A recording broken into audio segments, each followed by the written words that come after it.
Hi అండి, శ్రీదేవి చేతి వంటలకు స్వాగతం. ఇవాళ రెసిపీ వచ్చేసి బ్రెడ్ హల్వా చేసి చూపిస్తానండి. అదేనండి డబల్ కా మీఠా అని కూడా అంటారు కదా. ఆ రెసిపీని ఎలా తయారు చేసుకోవాలో చూద్దాం రండి. డబల్ కా మీఠాని తయారు చేసుకోవడానికి నేను 6 బ్రెడ్ స్లైసెస్ తీసుకున్నానండి. దీనికి కావాల్సినవి వచ్చి చక్కెర కావాలండి. నేను మళ్ళీ కొలత చెప్తాను. కొంచెము యాలకుల పొడి, అలాగే జీడిపప్పులు, బాదం పప్పు తీసుకున్నాను. నెయ్యి, కాచిన పాలు ఇవి తీసుకోవాలి. కొంచెం ఆయిల్ వేసుకోవాలి. ఇప్పుడు ఈ బ్రెడ్ స్లైసెస్ అంతా మనము ఈ చివర్లను కట్ చేసుకుందాము. మొత్తం అట్లే అయినా చేసుకోవచ్చు అండి. ఇది బ్రెడ్ను కొంచెం మీరు ఫ్యాన్ కింద ఆరబెట్టుకోండి, బాగుంటాయి. నేను కొద్దిసేపు టైం లేదని చెప్పి కొద్దిసేపే ఆరబెట్టుకున్నాను. మీరు టైం ఉంటే గిన అరగంట గంట ఫ్యాన్ గాలికి ఆరబెట్టుకుంటే గిన మనకి చేసేటప్పుడు కూడా ఆయిల్ పీల్చుకోదండి, క్రిస్పీగా వస్తాయి బ్రెడ్. ఇది మనము వేస్ట్ కాకుండా మనకి పైన కోటింగ్ కోసం తయారు చేసుకుంటారు కదా బ్రెడ్ క్రమ్స్, దానికైనా ఉపయోగించుకోవచ్చు. ఇవి ఒక ప్లేట్లోకి పెట్టుకుంటాను. అలాగే మిగతాటి కూడా కట్ చేసుకుంటాను. మీరు సైడున తీసుకోవాలనేది ఏమి ఉండదండి, మన ఇష్టము. ఇవి కొంచెం కలర్ వేరుగా ఉంటుంది అనుకున్నప్పుడు మనము సైడ్ కట్ చేసుకోండి. ఇప్పుడు వీటిని కూడా చిన్న ముక్కలుగా ఒక 4 పార్టుల్లాగా కట్ చేసుకుంటాను. ఇలా కట్ చేసుకోవాలి.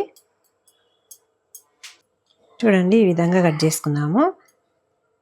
ఇప్పుడు మనము స్టవ్ మీద ప్యాన్ పెట్టుకొని ముందుగా మనము జీడిపప్పు, బాదం పప్పును వేయించుకుందాము.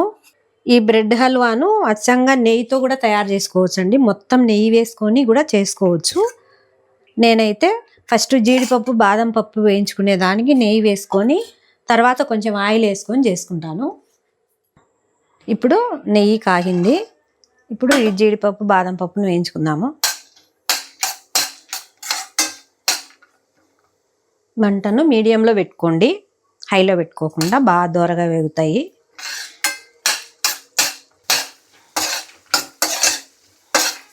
ఇప్పుడు ఈ విధంగా వేగితే సరిపోతుంది. చూడండి, ఈ విధంగా దోరగా వేగుతానే ఈ జీడిపప్పును, బాదం పప్పులను పక్కకు తీసేసుకుందాము. ఒక కప్పులో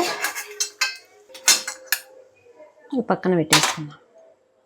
ఈ నెయ్యిలో మనము ఇంకా కొంచెము ఒక టేబుల్ స్పూన్ పైన నెయ్యి వేసుకున్నాను. ఇందులోనే మనము వేయించుకునే దానికి సరిపోయేమైనా సన్ఫ్లవర్ ఆయిల్ తీసుకుంటున్నానండి, ఫ్రీడమ్ సన్ఫ్లవర్ ఆయిల్. మీరు ఫ్లేవర్ లేనేది ఏ ఆయిల్ అయినా తీసుకోండి, రైస్ బ్రాండ్ కానీ అట్లా. ఎందుకంటే మనము నెయ్యి వేసుకోవడం వల్ల బ్రెడ్ హల్వా కూడా టేస్ట్ బాగుంటుంది, కమ్మగా ఉంటుంది బాగా. ఒట్టి ఆయిల్తో చేసుకుంటే అంత టేస్ట్ ఉండదు. మీరు ఒట్టి నెయ్యి వేసుకోవాలనుకుంటే గిన అచ్చంగా నెయ్యితో చేసుకోవచ్చు. లేదా నెయ్యి లేదని అనుకునే వాళ్ళు ఇలా సన్ఫ్లవర్ ఆయిల్తో చేసుకొని జీడిపప్పులు వేయించుకునే దానికి మాత్రం నెయ్యితో వేయించుకోండి. ఇప్పుడు మనము ఇవి బ్రెడ్ ముక్కల్ని వేసుకొని వేయించుకుందాము. తగ్గించి పెట్టుకొని మంటను నిదానంగా వేయించుకోవాలి. 2 పక్కలకి మనం కలుపుకుంటూ తిప్పుకుంటూ బాగా వేయించుకోవాలి.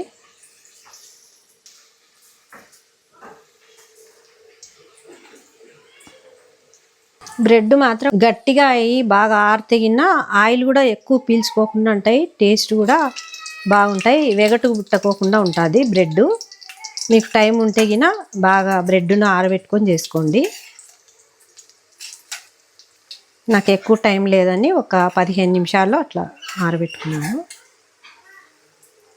ఇవి 2 వైపులా కాల్చుకోండి. ఈ విధంగా బాగా ఎర్రగా గోల్డెన్ మాడిపోకుండా అన్నీ ఈవెన్గా ఒకే కలర్ వచ్చేంత వరకు వేయించుకోండి.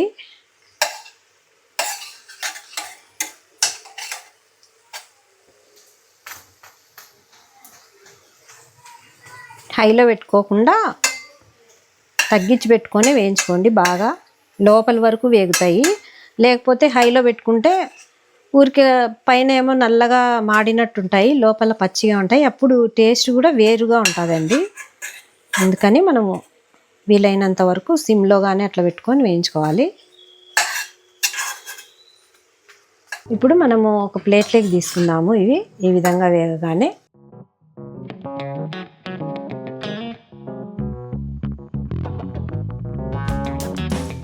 మళ్ళీ నెక్స్ట్ బ్యాచ్ కూడా ఈ విధంగానే వేయించుకుందాము.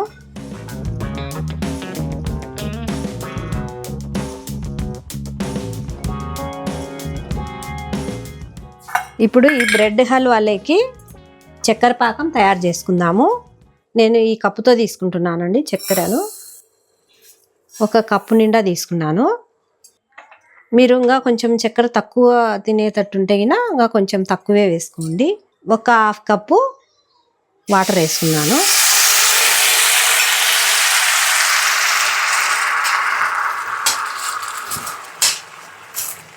ఇప్పుడు సిమ్లో పెట్టుకొని ఈ చక్కెరను కొంచెము కరిగించుకొని లైట్గా పాకం పట్టుకోవాలి. మళ్ళీ ఎక్కువ ఏం అవసరం లేదు. ఈ పైన కూడా ఇవి కనిపించినవి మనం బ్రెడ్ హల్వా చేసుకునేటప్పుడు అందులోనే కలిసిపోతాయండి. ఏం కాదు, మనం వేయించుకునేదే కాబట్టి ఏమనిపించదు. చక్కెర కరిగేంత వరకు బాగా కరిగించుకున్నాము. చూడండి, పాకం ఈ విధంగా ఉడకబట్టినాక మనము కొంచెం చెక్ చేసుకుంటూ ఉండాలి.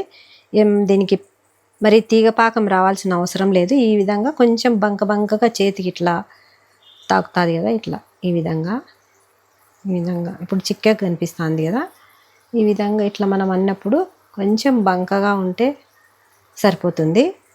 మనకి తీగ పాకం రావాల్సిన అవసరం ఏముండదు. ఇప్పుడు మనము ఈ స్టేజీలో మనం ముందుగా వేయించి పెట్టుకున్నాం కదా, ఈ బ్రెడ్ ముక్కల్ని అంతా ఇందులో వేసేసుకుందాము. సిమ్లో పెట్టుకోండి మంటను, ఎందుకంటే హైలో పెట్టుకుంటే మొత్తం ఆ పాకం అంతా ఆవిరైపోతుంది. అందుకు సిమ్లో పెట్టుకుంటే ఆ పాకం అంతా దీంట్లోకి దిగుతుంది. చాలా ఈజీగా చేసుకోవచ్చు అండి బ్రెడ్ హల్వా. ఎవరైనా ఈజీగా చేసేసుకోవచ్చు. వంట రాని వాళ్ళైనా తొందరగా అయిపోతుంది. మనకు ఏమి ఎక్కువ ఇంగ్రీడియంట్స్ కూడా అవసరం ఉండదు. ఇది మనకి గురు పౌర్ణమికి మనం బాబా వారికి కూడా ప్రసాదంగా పెట్టచ్చు. మనం ఏమన్నా తినాలనుకున్నప్పుడు కూడా అప్పుడప్పుడు చేసుకోవచ్చు. బాబా ప్రసాదంగా మాత్రం ఖచ్చితంగా ఈ బ్రెడ్ హల్వా పెట్టచ్చండి దేవుడికి నైవేద్యంగా.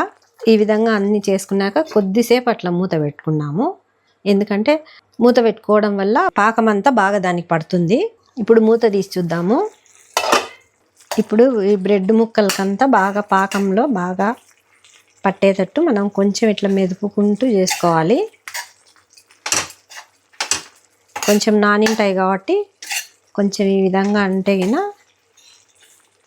చిన్నగా ముక్కలు కట్ అవుతాయి.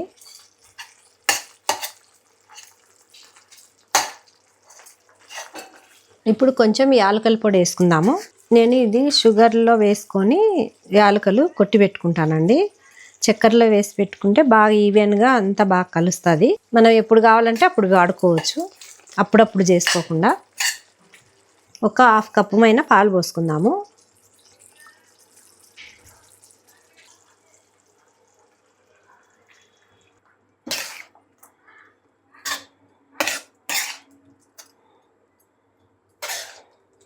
ఇప్పుడు ఈ బ్రెడ్ హల్వాలో అంత పాలు కూడా బాగా ఇంకిపోయేంత వరకు కాసేపు మనము మరగనిచ్చుకుందాము.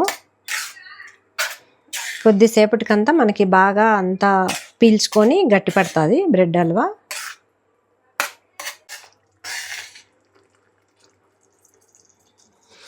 ఇప్పుడు చూడండి, దగ్గరకు వచ్చేసింది బ్రెడ్ హల్వా. ఈ విధంగా అయితే సరిపోతుంది. చల్లారేసరికి ఇంకా కొంచెం గట్టి పడుతుంది.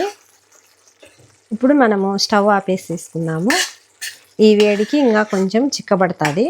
మరి ముందుగానే గట్టిగా ఉన్నప్పుడే ఆఫ్ చేసుకుంటే చాలా గట్టిగా అవుతుంది. ఈ విధంగా ఉంటే సరిపోతుంది.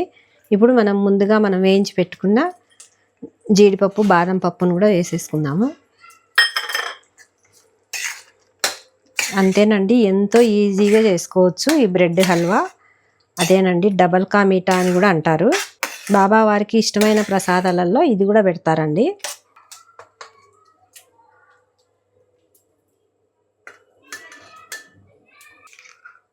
వేడివేడిగా బ్రెడ్ హల్వా రెడీ అయింది. ఇప్పుడు టేస్ట్ చూసి చెప్తానండి ఎట్లుందో.